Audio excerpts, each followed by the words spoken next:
أنتم برفقة SBS عربي. من مراسلينا. أهلا بكم في رحلتنا الأسبوعية إلى الأراضي الفلسطينية التي تعترف بها أستراليا الآن كدولة فلسطين. أنا بترا طوق الهندي. وأنا فارس حسن، ويسعدنا أن ينضم إلينا من هناك على الهواء مباشرة مراسل SBS عربي عرفات داود. أهلا بك عرفات. أهلا فارس وبترا، صباح الخير لكم. يا هلا يا عرفات. نبدأ من الضفة الغربية. الأحداث متصاعدة طبعا، والحرب طاحنة وتشمل ما لا يقل عن 12 دولة في المنطقة. كيف يتابع أهالي الضفة هذه التطورات، وهل من أي تصريحات رسمية صدرت عن السلطة الفلسطينية في هذا الإطار؟ فعلا فارس، بداية وقبل التصريحات، الضفة الغربية عاشت هذا اليوم يوما حزينا جدا، حيث انعكس التصاعد والتوتر في الضفة الغربية من خلال ما شهدته بلدة طمون جنوب طوباس، حيث شهدت حادثة دامية بعدما أطلق الجيش الإسرائيلي النار بشكل مباشر وكثيف على مركبة تقل عائلة فلسطينية، ما أدى إلى قتل 4 أفراد من العائلة ذاتها، بينهم طفلان أحدهما من ذوي الاحتياجات الخاصة. وفق المصادر الطبية فقد قتل في الحادث الأب وزوجته، إضافة إلى طفليهما محمد 5 أعوام وعثمان 6 أعوام، كما أصيب طفلان آخران من ذات العائلة. وفي حادثة منفصلة سجلت ضحية جديدة برصاص المستوطنين، حيث قتل الشاب أمير عودي في بلدة كسرى جنوب نابلس، ليكون الضحية السابع خلال أسبوعين فقط نتيجة هجمات المستوطنين. ووفق شهود عيان، هاجم عشرات المستوطنين المسلحين بلدة كسرى قبيل موعد الإفطار، وأطلقوا النار باتجاه المواطنين، ما أدى إلى إصابة والد الضحية أثناء محاولته إسعاف ابنه. وتشهد عدة قرى في الضفة الغربية تصاعدا في اعتداءات المستوطنين في ظل الحرب المستعرة بين إسرائيل وإيران والولايات المتحدة، حيث سجلت هجمات في سنجل وترمسعية وللغير وبودين وكسرى، إضافة إلى مناطق في مسافر يافا جنوبي الخليل. كما تعرضت مركبات فلسطينية لاعتداءات على طرق رئيسية بين مدن الضفة، أبرزها إلقاء الحجارة على المركبات الفلسطينية عند مفترق زعترة الرابط بين نابلس ورام الله. ميدانيا أيضا نفذ الجيش الإسرائيلي حملة مداهمات واسعة في مناطق مختلفة من الضفة الغربية، أسفرت عن اعتقال أكثر من 100 فلسطيني خلال الأيام الماضية. وفي القدس أيضا يتواصل إغلاق المسجد الأقصى ومنع الصلاة فيه منذ بداية الحرب، في خطوة غير مسبوقة خلال شهر رمضان منذ احتلال المدينة عام 67.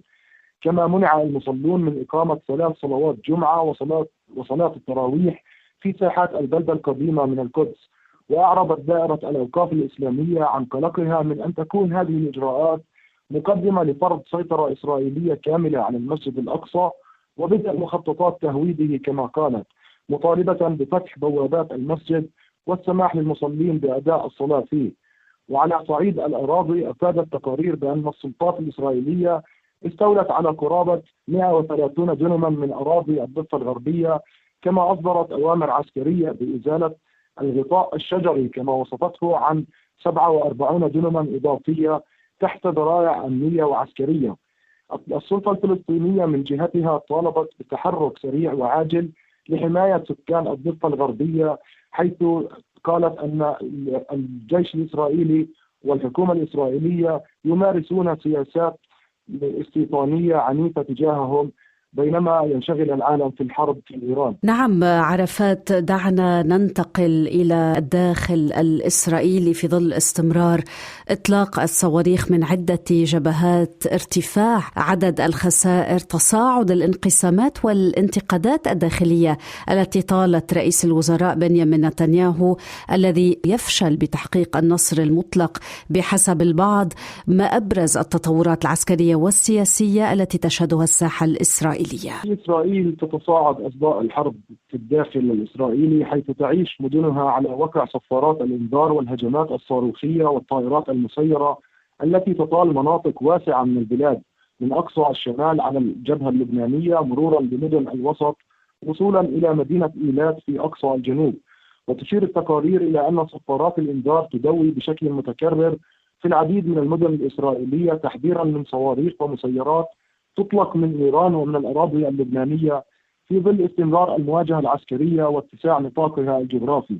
وكانت تقديرات الجيش الإسرائيلي مع بداية الحرب تشير إلى أن إيران لن تتمكن من مواصلة إطلاق الصواريخ لأكثر من أسبوع، غير أن استمرار الهجمات بوتيرة مرتفعة حتى الآن أثار موجة انتقادات واسعة داخل الشارع الإسرائيلي. فبحسب الإحصائيات الإسرائيلية أطلقت إيران أكثر من 360 صاروخا ومسيرة منذ بدء الحرب، آخرها ما استهدف تل أبيب عصر هذا اليوم. وقد وجهت انتقادات إلى التقديرات التي قدمها المستويان السياسي والعسكري بشأن قدرة إيران على الاستمرار في القتال. كما طالت الانتقادات تقديرات سابقة اعتبرت أن حزب الله غير قادر على خوض الحرب بعدما تعرض له من ضربات قبل عام، وهو ما ثبت عكسه لاحقا بعد دخوله المواجهة بشكل كبير عبر قصف متواصل استهدف بلدات الشمال الإسرائيلي، والذي شكل تهديدا على بلدات ومدن شمال إسرائيل ووسطها. وفي إطار الاستعدادات العسكرية أعلنت وزارة المالية الإسرائيلية تخصيص نحو 800 مليون دولار لشراء معدات عسكرية طارئة بعد أسبوعين من اندلاع الحرب مع إيران، وتشمل الخطة شراء ذخائر وأسلحة متطورة وتجديد المخزونات العسكرية بهدف تلبية احتياجات العمليات القتالية الجارية كما قالت الوزارة. وفي تصريحات لوسائل إعلام أمريكية أكد المتحدث باسم الجيش الإسرائيلي أن الجيش يخطط لمواصلة حملته العسكرية ضد إيران لمدة لا تقل عن 3 أسابيع إضافية، مشيرا إلى أن لدى الجيش آلاف الأهداف التي يسعى لضربها بالتنسيق مع الولايات المتحدة. ميدانيا أفادت خدمات الإسعاف الإسرائيلي بإصابة 4 أشخاص في مدن بني براك ورمات جان وبيت حتكفا في وسط البلاد، وذلك إثر سقوط صاروخ إيراني في المنطقة. وفي الجانب المدني أعلن صندوق التعويضات الإسرائيلي أنه تلقى نحو 11,000 طلب تعويض منذ بدء الحرب، من بينها قرابة 8,000 طلب تعويض بسبب أضرار لحقت بالمباني.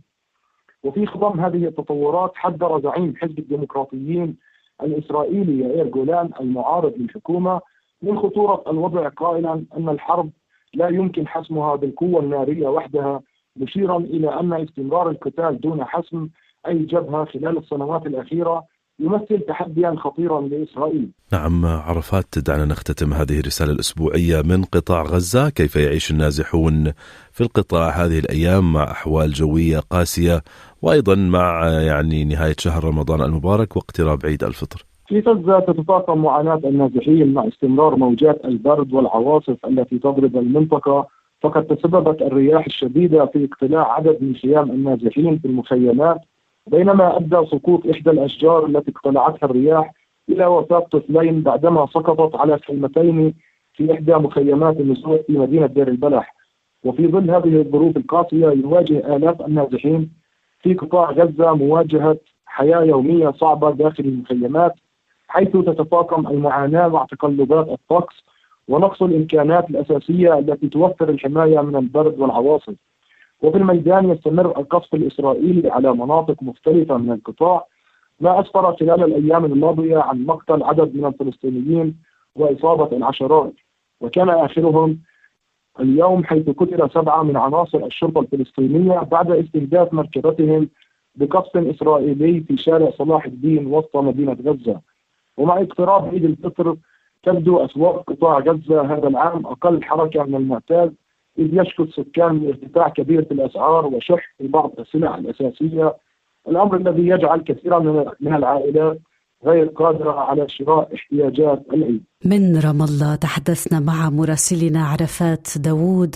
شكرا من القلب لك عرفات. قرير رام الله متاح الاستماع في أي وقت على SBS Audio App، بالإضافة إلى تقارير باقي مراسلين من عواصم عربية عدة وأيضا من نيويورك. أنتم برفقة SBS عربي.